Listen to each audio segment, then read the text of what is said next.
आज के व्याख्यान में सभी विद्यार्थियों का स्वागत। आज हम रीतिकाल के कविवर सेनापति का जीवन परिचय, उनकी रचनाएं और हमारे पाठ्यक्रम में आए हुए पद की व्याख्या का अध्ययन करें। सबसे पहले हम उनका जीवन परिचय देख। कविवर सेनापति की जीवनी के संबंध में अधिक सामग्री हमें नहीं मिलती है, लेकिन जो कुछ भी सूचना हमें मिलती है वह उनकी ही रचना के आधार पर है। सेनापति ने अपने ग्रंथ कवित रत्नाकर में अपना परिचय दिया है, जो इस प्रकार है। दीक्षित परसराम दादो है विदित नाम, जिनकी ने यज्ञ जाकी जग में बढ़ाई है।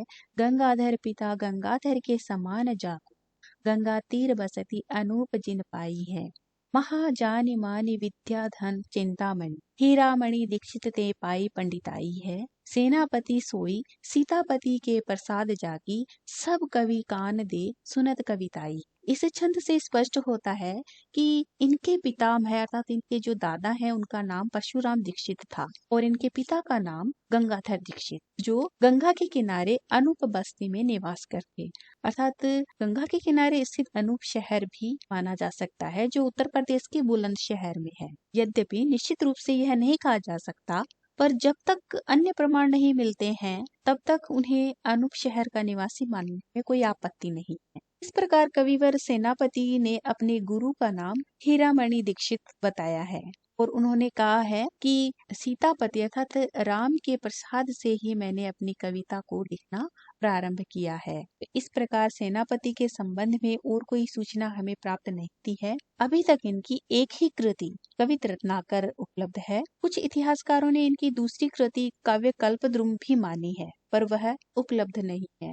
इस प्रकार से सेनापति के दो मुख्य ग्रंथ हैं, काव्य कल्पद्रुम और कवित रत्नाकर। कुछ लोग काव्य कल्पद्रुम और कवित रत्नाकर को एक ही ग्रंथ मानते हैं। कवित रत्नाकर में 5 तरंगे और 394 छंद हैं। इसके अंतर्गत सेनापति ने श्लेष अलंकार, श्रृंगार, षड्ऋतु वर्णन, रामायण और राम रसायन का वर्णन किया है।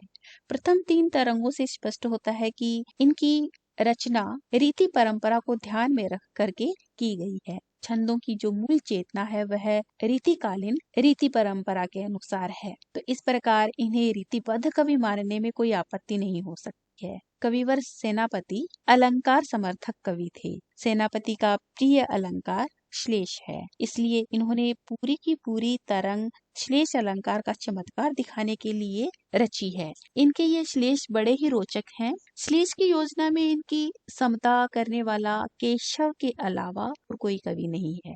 सभंग पद श्लेष और अभंग पद श्लेष दोनों का चमत्कार इसमें देखने को मिलता है। कवित रत्नाकर की दूसरी तरंग में श्रृंगार वर्णन है और तीसरी में ऋतु वर्णन किया गया है। चौथी और 5वीं तरंगों में राम का चरित्र और राम भक्ति भावना का संक्षिप्त सुंदर वर्णन है। 5वीं तरंग में भी अलंकारिक चमत्कार भरा पड़ा है, जिसमें यमक, श्लेष, अनुप्रास, चित्र, प्रश्नोत्तर आदि के चमत्कार की विशेषता देखने को मिलती है। सेनापति की कविता में उनकी प्रतिभा हमें स्पष्ट दिखाई देती है। निश्चित एवं सुनियोजित लय में संतुलित गति से चलती हुई उनके छंदों की पंक्तियां नर्तकी के पद संचार का सौंदर्य बिखेरती हुई दिखाई देती है। उनके वर्णों और शब्दों का ध्वनि सौंदर्य नृत्य के मनोहर सुंदर लालित्य से युक्त है। इससे स्पष्ट होता है कि भाषा पर उनका असाधारण अधिकार था। शब्द चमत्कार के साथ साथ उनकी कविता में दिव्य चित्र भी दिखाई देता है। उनकी प्रतिभा और सूझबूझ का हमें परिचय मिलता है। इन सब विशेषताओं से युक्त सेनापति की कविता एक अपना परिमार्जित और विलक्षण व्यक्तित्व प्राप्त किए हुए है और उसे अन्य कवियों की रचनाओं के भी सहज ही पहचाना जा सकता है।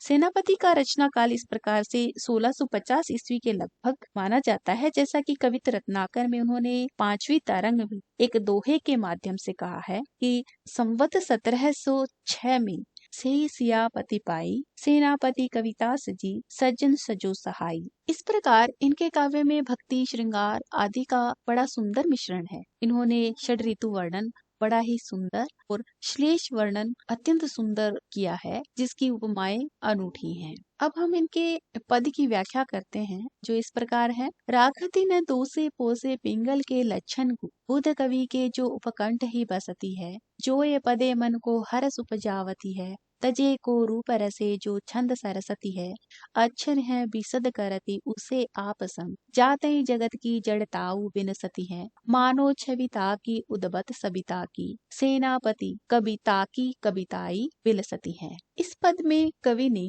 श्लेष वर्णन किया है और कवि ने श्लिष्ट शैली में अपनी कविता के साथ ही सविता अर्थात की कविता और सविता दोनों का ही यहाँ पे वर्णन किया है। यहाँ दोनों ही पक्षों की हम आज अलग अलग व्याख्या करेंगे। अर्थात ये श्लेष वर्णन है तो इस पद की दो तरह से व्याख्या करेंगे, एक कविता के संदर्भ में और दूसरा सविता के पक्ष में। तो पहले हम कविता के पक्ष में इसकी व्याख्या करते हैं जो इस प्रकार है। कवि सेनापति कहते हैं, राखती न दोषे पोसे पिंगल के लक्षण को। राखती न दोषे, दोषे का अर्थ है दोष, कमी या अवगुण, और पिंगल का अर्थ होता है छंद या छंद शास्त्र, और लक्षण का अर्थ है लक्षण। तो कवि ने इस तरह से वर्णन किया है कि मेरी कविता में एक भी दोष या कोई कमी या कोई अवगुण नहीं है और यह छंद शास्त्र के समस्त लक्षणों से सुसज्जित है। अर्थात इसमें किसी भी प्रकार का कोई दोष या कमी या अवगुण है।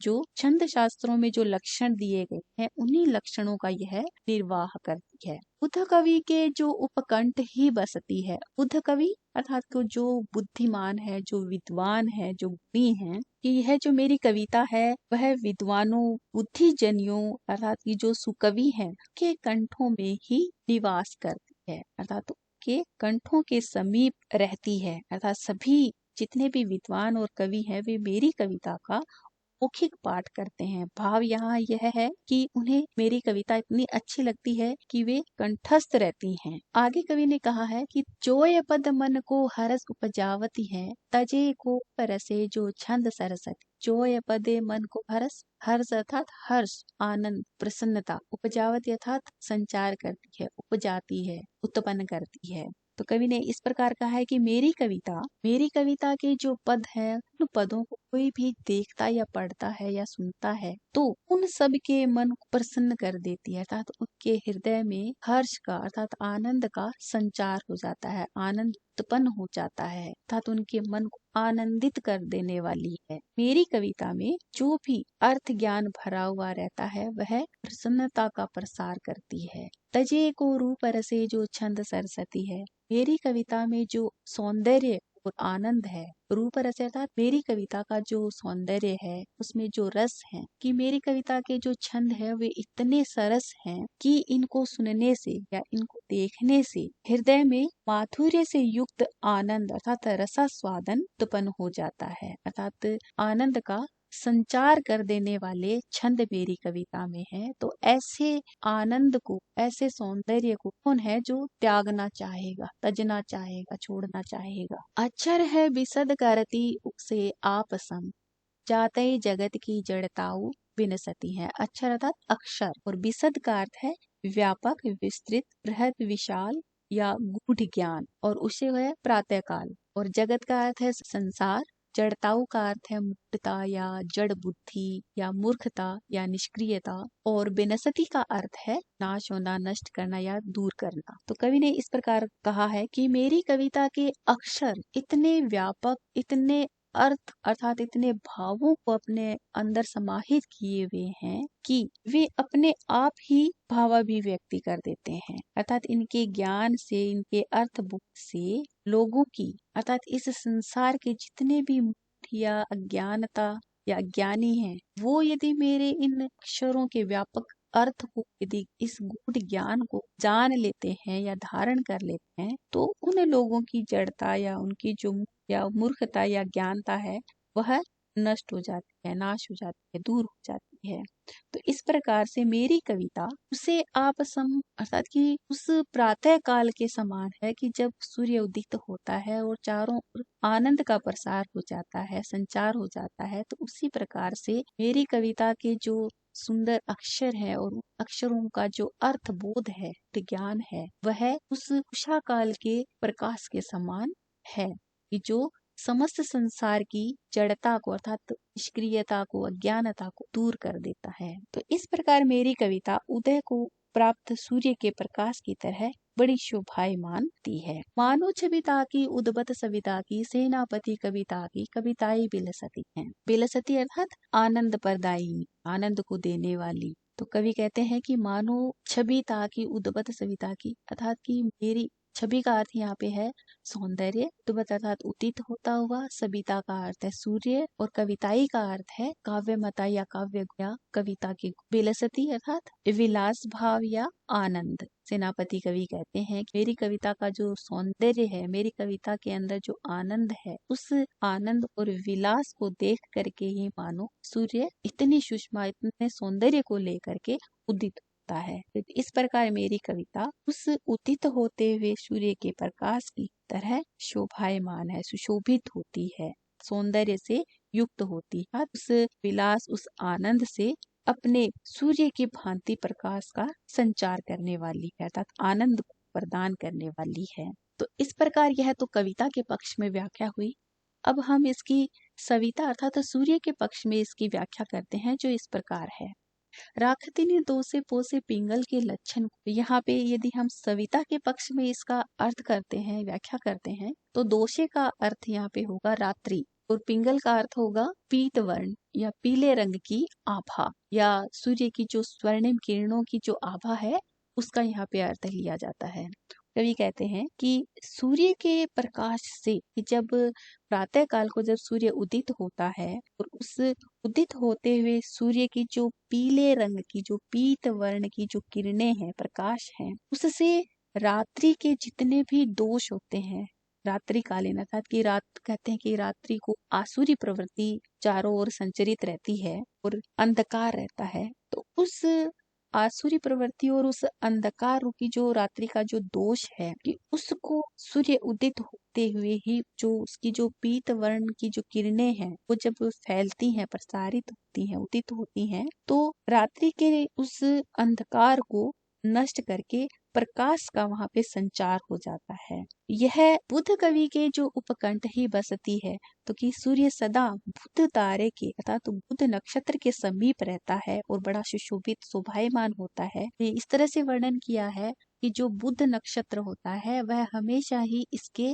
अर्थात सूर्य के समीप अर्थात पास में निवास करता है, तो वो जितना सुंदर लगता है, उतनी ही मेरी कविता है वो सौंदर्य से सुशोभित है। जो ये पद मन को हर्ष उपजावती है, तजे को पर से जो छंद सरसत, कि जिस प्रकार से सूर्य उदित होता है और उसकी स्वर्णिम आभा चारों ओर फैल जाती है, तो रात्रिकालीन जो अंधकार से ग्रस्त जितने भी प्राणी हैं, उन सभी प्राणियों के मन को हर्षित कर देती है, अर्थात आनंद का संचार कर देती है, आनंद को उपजा देती। तजे को रूप रसे जो छंद सरसती है, अर्थात इसकी इतनी स्वर्णिम आभा लिए हुए जो चारों ओर प्रकाश को फैलाती है, आनंद को उत्पन्न करती है, तो ऐसी सौंदर्य से युक्त आनंद का संचार करने वाली किरणों कौन छोड़ सकता है, कौन त्याग सकता है।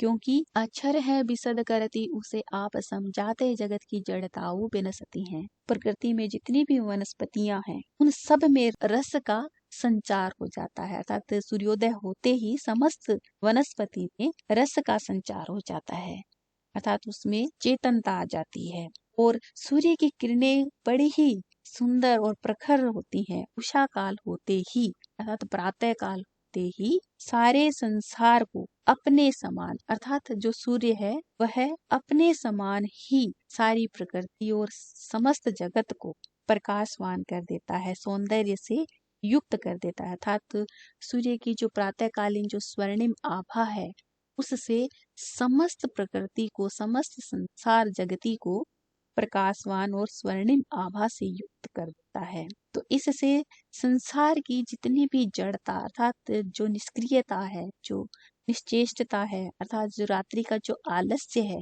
उसको वह दूर कर देता है, नाश कर देता है, अर्थात संसार की जड़ता नष्ट हो जाती है, क्योंकि सूर्योदय होते ही सभी प्राणियों में चेतनता आ जाती है। तो मानो छविता की उद्भत सविता की कवि सेनापति वर्णन करते हैं कि मानो छवि अर्थात सौंदर्य, उद्भत अर्थात उदित होता हुआ, और सविता सूर्य, कि मानो सेनापति कवि कहते हैं कि कविता की जो छवि अर्थात सौंदर्य, उसको ध्यान में रख करके ही मानो सूर्योदय है वह प्रातः प्रतिदिन उदित होता हुआ दिखाई देता है। अर्थात कि मेरी जो कविता है उस कविता के सौंदर्य को, उसके विलास को, उसके आनंद को देख करके ही मानो सूर्य उदित होता है और अर्थात सुशोभित होता है। इसी प्रकार कविता की छवि का ध्यान रखकर सूर्य प्रतिदिन उदित होकर के सुशोभित होता रहता है। तो यहाँ पे उषाकालीन सूर्योदय के समय का बड़ा ही सुंदर प्रकृति चित्रण के माध्यम से कवि ने श्लेष का बड़ा ही चमत्कारी वर्णन किया है।